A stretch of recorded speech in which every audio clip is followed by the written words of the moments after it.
My dear brothers, today it's Sunday, the 4th August, and today is the feast of Saint John Mary Vianney. And as we celebrate this feast, let us reflect on the life of John Mary Vianney, who was a very young, dynamic priest who became a priest during the time of French Revolution, that is almost mid 18th century. And at that time, there were a lot of young people who were really enthusiastic to become priests and nuns. It's mainly because during that French Revolution, lot of priests were arrested and also many were killed. And that really helped young people to reflect, to give their life for Christ and also die for Christ, for justice.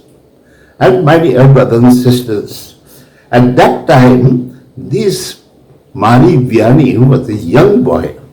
And during that time, even his first confession and first so-called communion was delayed and also done in secret because they were not allowed to have open functions or open church activities. The priest could be confiscated and put into jail. My dear brothers and sisters, such was the situation. And then he felt that we will have to change the situation. We have to be a little more dynamic and ready to attack more spiritually. And so, my dear brothers and sisters, he was a man who was really a man of simplicity, a lot of kindness and mercifulness. And so therefore he gave up everything and became a priest.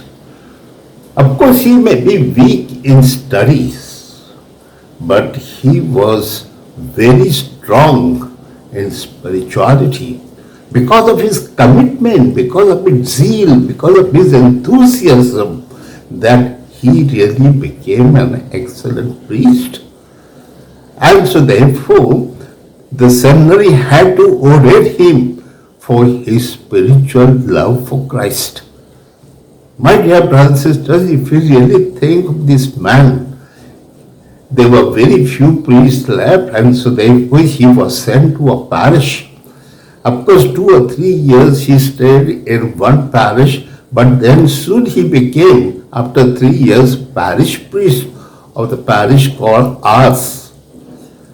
And in that parish, when he went, with a small parish, but he started visiting everybody and he really loved the people. He really gave himself to the cause of the love for the people in the place.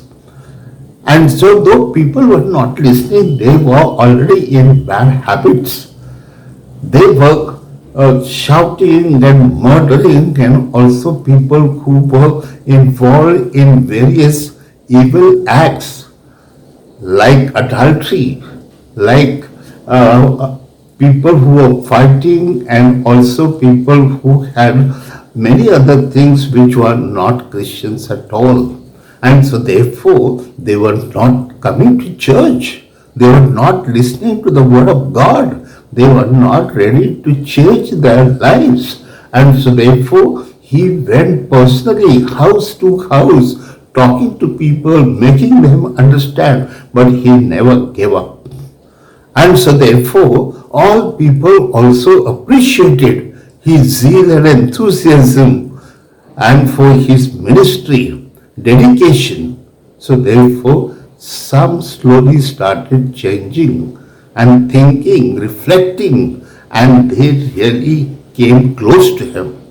And so he started confessions. And because of that confessions, people really change. Lots of people came from different directions for confessions to him, from other parishes, even far off lands. People came to him because he was very effective, because he was giving his own time for Christ. And there are times when he was really listening to confession for 12 to 14 hours.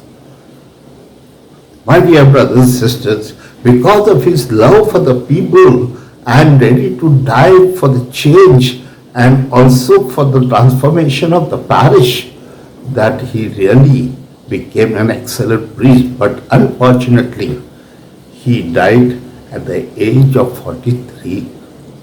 My dear brothers and sisters, we heard that in 1859 that Pope really made him a saint.